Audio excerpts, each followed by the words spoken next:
Well, that's encouraging if that's what it is. We've been asked not to speculate about what it is, but it's impossible, really, given that we know the king has cancer, not to at least theorise what the range of cancers it could be, given that it was discovered from this procedure for the benign prostate enlargement. I mean, so I heard a doctor this morning, this evening on the radio, talking about how when you have that benign prostate enlargement, if you are the king, they probably took some tissue from the prostate area as well, and that it may have taken some time for that to be properly tested and come back.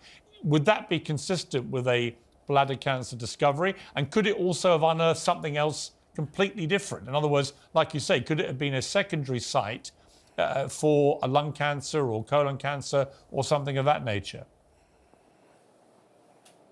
Absolutely. All of those things are possible.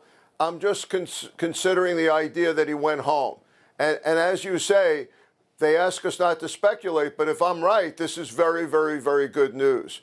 This also happens pretty commonly. And also, they didn't talk about a CAT scan or other tests.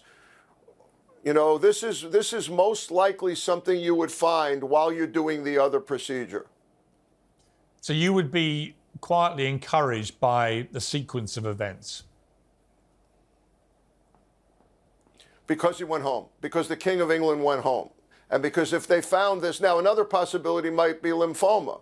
Lymphoma is eminently treatable as well. But again, I would have expected the king to be treated in the hospital for that, at least initially. So the fact that I'm encouraged by the fact that he went home and that he's getting the treatment as an outpatient. Right. I find that very encouraging. That seems to me to be a significant part of this. I mean, we know that was the case on Monday. What we don't know from that statement is whether he will remain an outpatient or whether he will actually have to go in as well. All we do know is that all public engagements involving FaceTime with the public have all been cancelled or postponed. That is very, very unusual, Dr. Mark, which suggests to me that whatever it is, they're very worried about it. Well, or that he has a recovery time here, or that he had surgery done. You know, if it was bladder cancer, they would have tried to remove it at the time that they were doing the prostate. If it's metastatic cancer of another sort, it still can respond to chemotherapy or immunotherapy or radiation, but it would be more dire than if it were the bladder. I mean, if it is the bladder cancer, and as you say, if he's had the procedure that you said he may have had for that, what's the recovery time period like?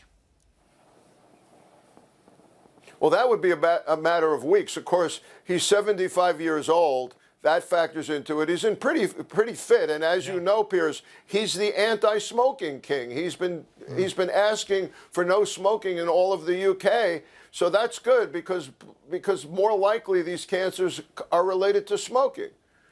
So he's a healthy king, and I think that bodes well for a faster recovery unless he has a more severe cancer.